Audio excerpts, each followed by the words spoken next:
que isso aí vai render. Mas vamos bater um papo agora com o Danilo Avelar, defensor do América. Danilo, você já está com a gente aí? Ouve alto e claro. Tudo bem? Boa tarde. Satisfação ter você aqui com a gente. Boa tarde, amigos. Elton, os Thiagos, né, e Pedro. Ouço muito bem, então estou à disposição aí de vocês. Aí. Ô Danilo, eu queria saber de você, se vocês já fizeram um diagnóstico, qual foi o erro do América na temporada, que foi uma temporada que começou de forma que o América via com bons olhos o que poderia vir pela frente e acabou que no Campeonato Brasileiro vocês entraram numa situação que jogavam bem, conseguiam fazer boas atuações, mas os resultados não vinham. Foi possível fazer um diagnóstico de algum momento que aconteceu um erro na temporada? Vocês falam assim, foi ali que foi a virada, se você pode externar isso pra gente? Boa tarde, satisfação mais uma vez. Então, cara, na verdade eu acho assim, que não tem um erro específico, e sim várias coisas que determinaram os tal do resultado que não vieram. Hoje, analisando, né, depois da temporada, inclusive, né, não sou atleta, né, do América, tenho uma conversação, mas não renovei com eles, mas friamente você consegue calcular alguns pontos que não conseguiu ter uma administração boa. Quando eu falo de administração boa, não estou falando, tá, da diretoria, e sim de todo mundo, dos atletas, corpo técnico, todo mundo ali não soube talvez lidar com 3 competições. Né? Acho que a gente veio de 2022 muito confiante, começamos o Campeonato Mineiro, que eu confesso que o nosso bastidor do vestiário era extremamente confiante com o título, tanto é que perdemos apenas a final, e eu acho que aquela final do Campeonato Mineiro, ela foi um choque, um balde de água fria na gente. Começou logo ali o Campeonato Brasileiro, 5 derrotas seguidas e ou não, a América vai sair, e não vê reação e vai melhorar e não via o resultado. Por outro lado, a Copa do Brasil e Sul-Americana, aparentemente acredito que a gente jogava muito mais leve por não ter a pressão que estava em último lugar no Campeonato Brasileiro, e aí o resultado aparecia. Né? Então, é óbvio que a gente quer disputar todas as competições, quer chegar o mais longe possível, só que, obviamente, né, não é nem só o América. Eu lembro até uma vez que eu conversei com os meninos do vestiário contra o Corinthians, que eu fui lá cumprimentá-los, e eles também falaram da mesma dificuldade de não ter um elenco recheado para poder disputar 3 competições importantíssimas. E isso custa caro no final das contas. Afinal, o mais importante, acredito que para a maioria dos times brasileiros, é a permanência no Campeonato Brasileiro. E no América não foi diferente. Né? Então, eu acho que não tem um erro, foi a zaga que falhou, o ataque não funcionou, técnico que demorou para sair, técnico chegou. Não acredito que isso foi o fundamental, e sim vários momentos que foram deixando, foi passando, achamos que ia dar certo, você mesmo disse. Tínhamos vários jogos que jogávamos bem, começava a partida ganhando e por mínimos detalhes perdia de mão. Então nem a gente conseguia entender de fato, meu Deus, o que aconteceu, mas não é possível. E foi passando o tempo, a gente foi sentindo talvez uma aflição de entrar no jogo já talvez imaginando que ia piorar a situação. Eu acho que aconteceu alguma coisa no fundo aqui, começou a brigar. Danilo, ficou bonito, ficou de ano novo, assim, um ano novo. E é um ano novo. Cara, falando de ano novo, é um ano novo pra você também. Você acabou de colocar pra gente, eu de verdade, que eu aguardava você aqui em Belo Horizonte, continuando no América. Eu fui pego de surpresa aqui quando você fala que não renovou com o América. Já existe um outro clube? O que você pode colocar pra gente? E o que faltou pra você ter a permanência no América, já que você foi um dos jogadores que mais teve atuações na temporada passada? Na verdade, assim, o América tá guardado no meu coração para sempre, porque foi um clube que abriu as portas onde eu mais precisava na minha vida, não digo nem na carreira, na minha vida. Então, sou extremamente grato, o respeito e o carinho que eu obtive lá dentro é algo que, assim, eu falo para qualquer pessoa que eu paro na rua e converso, eu falo, assim, de boca cheia, boca aberta, porque o América... Opa! Teve uma conversa, as telemarketing estavam me ligando, cheguei no Paraná, os telemarketing começam a ligar sem parar aqui, querendo cobrança e assim vai. E aí teve uma conversa no último jogo, né, uma conversa muito bacana, muito carinhosa com a diretoria, com o Euler, com o Salum, com o Fred, e a gente deixou em aberto. Eles entendem o meu lado, o meu momento, eu entendi eles, é uma transição para todo mundo. Todo mundo precisava de um tempo para respirar, porque né, saía de aí, alguns anos de Série A, vai para a Série B, o América precisava de uma estratégia, e confesso que está, né, em aberto, a gente teve um converso meio brando, então tudo pode acontecer ainda, né? O mercado, eu não conversei, assim, conversei com alguns clubes, não tenho nada firmado com ninguém, não tem nada assinado com ninguém, tenho conversas próximas, conversas interessantes, mas eu sempre deixei claro, né, falei assim, ó, o América é uma das prioridades, né, caso eu venha ficar na Série B, porque é um clube que eu tenho um carinho enorme, pessoas maravilhosas, é um clube realmente família, tem um projeto ambicioso, ouso falar, mais uma vez, já falei em outras entrevistas, que 5, 10 anos eu acredito que vai ser um dos clubes mais desejados para os atletas trabalharem no América, pelo projeto que está sendo feito, pela filosofia que tem ali dentro, pela cidade maravilhosa que é BH. Então eu acho que o América, assim, eu fico triste da maneira que terminou, porque não merecia. Mas futebol é resultado e é a vida que segue. Danilo, o Thiago Fernandes tem uma pergunta para você aqui no estúdio. Ô Danilo, eu acho que é importante a gente tocar nesse assunto, porque lá atrás, quando você estava no Corinthians, você chegou a cometer um erro muito grave. Pagou por isso, inclusive acabou deixando o Corinthians por causa dessa situação. E depois disso, você passou a estudar mais sobre o tema, a lutar contra racismo na sociedade. Eu queria que você falasse sobre essa passagem. O que você aprendeu depois do erro que você cometeu no Corinthians? Olha, eu confesso que é até engraçado falar, mas se eu não tivesse errado, talvez não aprenderia, né? E tem aquela frase, é melhor você aprender observando o erro dos outros do que você errando e tendo que aprender na marra. E eu aprendi dessa maneira, né? Então, óbvio que não fui feliz com o que eu fiz, mas hoje eu estou feliz com o que eu e com a minha consciência daqui para frente. Afinal, a gente vê cada vez mais a rede social que está um perigo. Hoje em dia, qualquer vírgula errada se torna, né, uma bolha gigantesca. E eu acredito que muita gente não está preparado, né? Nós não fomos preparados, talvez, né? Eu, na minha vida, na minha bolha, não fui preparado na infância, nos estudos, a entender sobre o tema. Então, eu acho que a maioria das pessoas que eu converso sobre, ou quando eu tento corrigir uma coisa ou outra, ou direcionar a pessoa naquilo, a gente percebe que às vezes a pessoa não faz por mal, mas ela faz, ela tem algum ato que não condiz, talvez com a vida dela, mas ela tem o ato feito, e isso acontece, acredito que na maioria das pessoas. Só que a pessoa nunca vai aprender com um conselho ou outro, e sim com o estudo. Né? Então, quando eu falo de estudo em algumas palestras que eu faço, algumas reuniões com pais de atletas que eu tenho um projeto, eu falo, não adianta esperar seu filho errar ou dar um conselho, é no estudo, é na escola, dentro de casa, é com exemplos que a pessoa cresce com um discernimento melhor, coisa que eu não tive. Então, assim, hoje estou extremamente tranquilo, com a cabeça no lugar, sei da minha pessoa, do meu caráter, só que eu não fugi da minha responsabilidade, eu não fugi dos meus atos. Pelo contrário, eu não me escondi, eu pus a cara e quis fazer melhor ainda, quis aprender, quis ajudar na causa, entender as origens, entender a dor, porque isso, com certeza, vai me fazer uma pessoa melhor, como já está sendo feito. Ô Danilo, o Thiagão também tem uma pergunta para você. Aqui é cheio de Thiago, né? Então vai ter Thiago para todo quanto é lado aí. Ô Danilo, boa tarde para você. Aproveitando ainda sobre esse assunto do racismo, porque eu acho que todas as vezes que se é levantado e a gente tem a oportunidade de falar, tem que ser feita essa pergunta. No meio do futebol, você disse aí na sua resposta sobre uma questão de preparo. Como que é? Você que já passou por várias equipes, como que isso é trabalhado dentro dos clubes, o assunto entre os jogadores? Porque geralmente o tema racismo, ele só é tratado no meio do futebol quando um ato acontece. Como que é isso aí? O que você também está fazendo para mudar isso dentro do futebol? Olha, tem um termo que inclusive eu aprendi com o estudo que chama racismo recreativo. É aquela brincadeira que, não vou dizer todo mundo, mas a grande maioria das pessoas já fez em algum tom de brincadeira com algum amigo, parente, colega, né? Que soou legal, que soou divertido, que até teve uma resposta da pessoa divertida, mas no fundo a gente não sabe a dor da pessoa. E isso é extremamente rotineiro no futebol. Por questões talvez culturais, por questões de liberdade, afinal todo mundo acha que no futebol pode tudo, desde a cobrança de torcida, desde dentro para fora, de fora para dentro.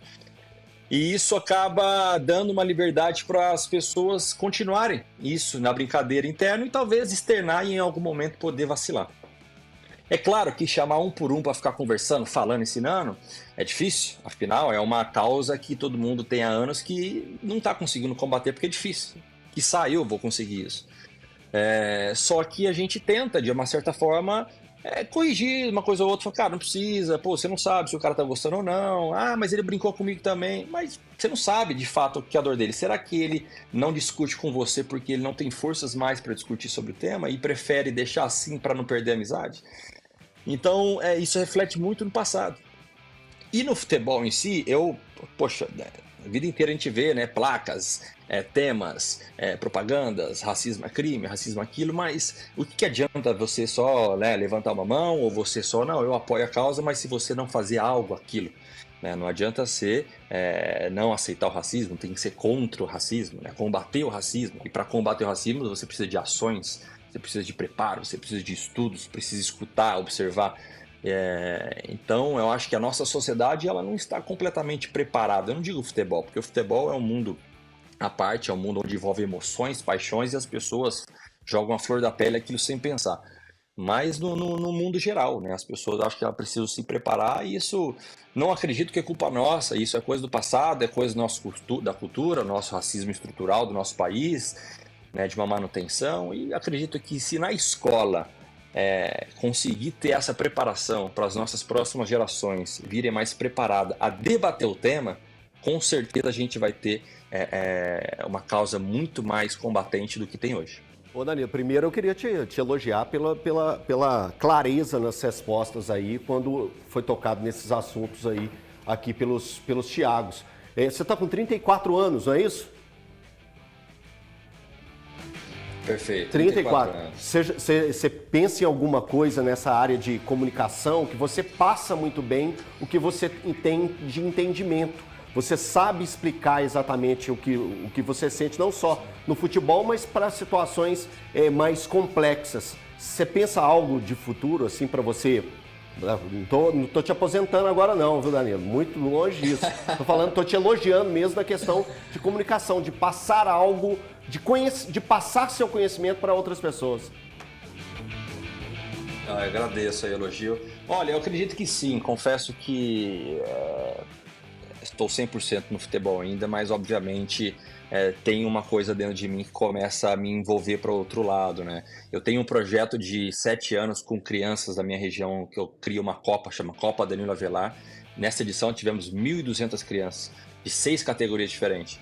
Então, durante esse ano eu vou conversando com os pais, falando, orientando, tive convites, né, também para participar de podcasts, de criar podcasts, até trabalhar em alguma emissora, em algum tempo atrás, inclusive quando estava no Corinthians. Então eu acredito que eu posso usar desse elogio que você falou para poder passar informações para as pessoas, para mostrar uma realidade diferente. Eu costumo falar para amigos, parentes, eu acho que nós, atletas, temos a obrigação de, quando encerrar, falar mais, se envolver mais com o futebol. Eu gostaria de ver mais ex-atletas, diretores de futebol, gerentes de futebol, comentaristas, narradores, porque, queira ou não, a minha faculdade, o meu diploma é o futebol, é a minha vivência, né? Talvez você teve com jornalismo, outros com administração. Então, se daqui você está falando muito de esporte, você fala de esporte, então eu que tenho um diploma de esporte da vida, eu acho que eu posso agregar muito, não só eu, como todos os atletas, a gente pode agregar muito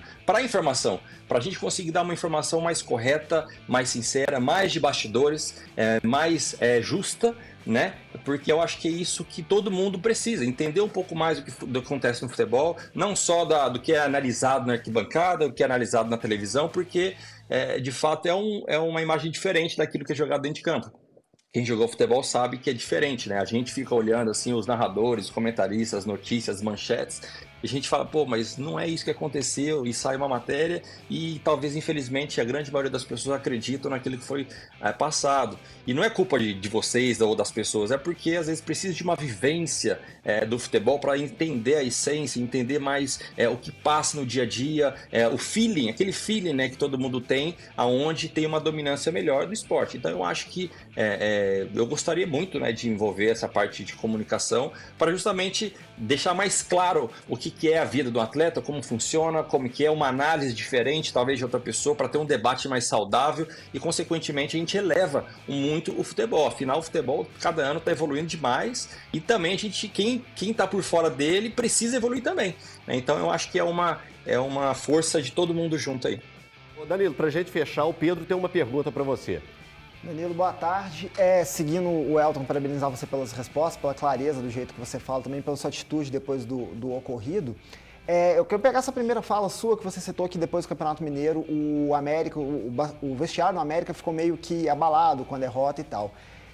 Você acha que, pegando um pouco do gancho do que a gente falou no começo do programa aqui em relação ao calendário, como é que você vê o impacto do calendário tão apertado que é, principalmente equipes de orçamento menores, como é o caso do América, que tem um elenco um pouco mais enxuto, e se vocês, como jogadores, pensam em algo que possa ser feito nos próximos anos para alterar esse cenário atual, assim, de times jogando 75, 70 jogos no ano? Olha, isso é uma pergunta muito legal, muito interessante. Afinal, eu tive 8 anos na Europa, onde a gente não fazia tantos jogos assim. E você tem um rendimento melhor. Porque você tem tempo para treinar, você tem tempo para preparar o time. Se você tem um desconforto muscular no domingo, você tem a semana inteira para preparar seu músculo para você estar fresco para o próximo jogo no domingo. No Brasil não tem. Você é todo, cada 3 dias você tem um jogo. A logística do nosso país, ela impacta muito também. No cansaço, na fadiga, mudança de clima, horários, isso dá um rendimento. Qualidade de gramados, tudo isso, o espetáculo que o futebol brasileiro poderia ser muito maior, como é que a gente vê de outros lugares, ele não tem por causa disso, porque muitos jogos é maçante. A gente viu ano passado inteiro grandes estádios que não tinham uma qualidade de gramado e, consequentemente, você não vai ver um bom futebol, consequentemente, o atleta numa confiança de fazer uma performance melhor, vai vir críticas, não vai vir resultados, então tudo engloba, tudo engloba. E quando eu fiquei na Europa 8 anos, você não tinha tanto isso, Você tinha mais tempo, preparava, você tinha mais tranquilidade, você absorvia mais o erro, você conseguia treinar o erro. Aqui a gente não treina o erro no treino, a gente treina o erro no próximo jogo, porque você não tem tempo. Se eu jogo domingo, faço uma grotesca falha, preciso ser corrigido, eu não consigo, porque já tem jogo na quarta. Eu tenho que descansar na segunda, preparar um jogo, o treino na quarta-feira leve e já jogar. Então você não consegue melhorar o seu aspecto. Isso, consequentemente, pesa. Agora, respondendo a sua pergunta, o que deveria ser feito, é difícil dizer, porque o único lugar no mundo que existe o campeonato estadual, que demanda aí 2 meses e pouco, é no Brasil. Só que como que você tira o campeonato estadual, que é uma coisa extremamente cultural, é onde saem os talentos, é onde eu saí.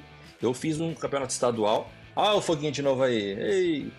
E aí eu saí do campeonato, eu saí de um campeonato estadual para a Ucrânia, para a Europa. Se eu não tivesse a oportunidade de disputar um campeonato estadual, talvez não viraria jogador. Então, sim, é difícil você mensurar. Não acredito que envolver jogos no Campeonato Brasileiro diminuir, vá influenciar, tirar Libertadores, Copa do Brasil, não acho. Eu acho que o estadual, ele tem uma coisa que os outros lugares não têm.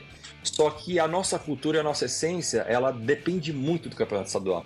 Para dar oportunidade para outros times menores, jogadores que estão sem visibilidade, no caso como eu estive em 2010 no Rio Claro. Então é difícil, O nosso país, eu acho que para melhorar o futebol tinha que ter 465 dias no ano, não 365. Aí ficaria bom. Ô Danilo, muito obrigado, cara. Que papo bom. Poderíamos ficar aqui a tarde inteira. Você falou aí a respeito de podcast. Poderia ser um podcast aqui, a gente poderia abrir aqui e ficar 1 hora batendo papo, que você é muito bom aí nessa resenha. Mais uma vez, muito obrigado.